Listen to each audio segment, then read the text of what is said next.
La réconciliation nationale est notre chantier sur lequel sont bien engagées les autorités de la transition. Sur la question, le Premier ministre Albert Ouedraogo s'est voulu rassurant. Le processus avance comme il se doit. Détail avec Karim Bikenga. La question de la réconciliation nationale fait partie des priorités du gouvernement de la transition. Au cours de cet entretien, le Premier ministre donne l'assurance que le processus suit son cours. Le processus se poursuit puisque ça n'a pas été donc entamé par notre gouvernement. Et quand nous sommes venus, nous avons trouvé un dossier qui était déjà avancé. La réconciliation, c'est extrêmement important. C'est extrêmement important et bien sûr dans le contexte actuel aussi, notamment par rapport au dialogue, c'est important.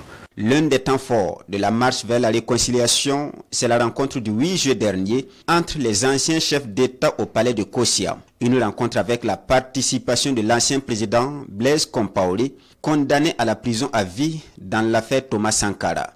Ce retour, pour le Premier ministre, l'un de tordre le cou à la justice visait à remonter le moral des forces engagées sur le terrain. Il ne s'agissait pas de faire revenir Blaise Compaoré de façon définitive.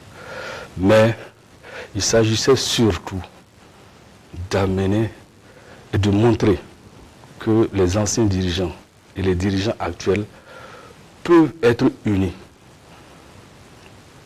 peuvent faire l'union sacrée pour montrer à nos forces de défense et de sécurité que tout le monde, tout le peuple, toutes les composantes donc, sont derrière eux. Et notre démarche justement c'était de booster le moral de nos forces de défense et de sécurité en montrant que tout le monde, y compris les anciens dirigeants, pouvait se retrouver avec les nouveaux dirigeants pour cette union sacrée.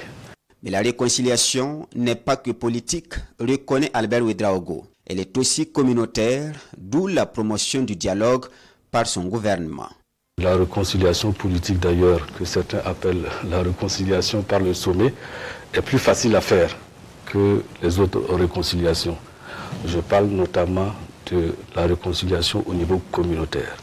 Vous avez vu les conflits communautaires qui se sont exacerbés avec le terrorisme.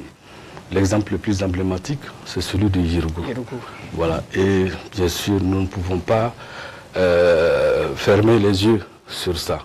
Il faudra bien qu'un jour on puisse régler ces questions-là. Parce que la situation que nous vivons aussi est liée à ces conflits qu'il y a eu au sein des communautés.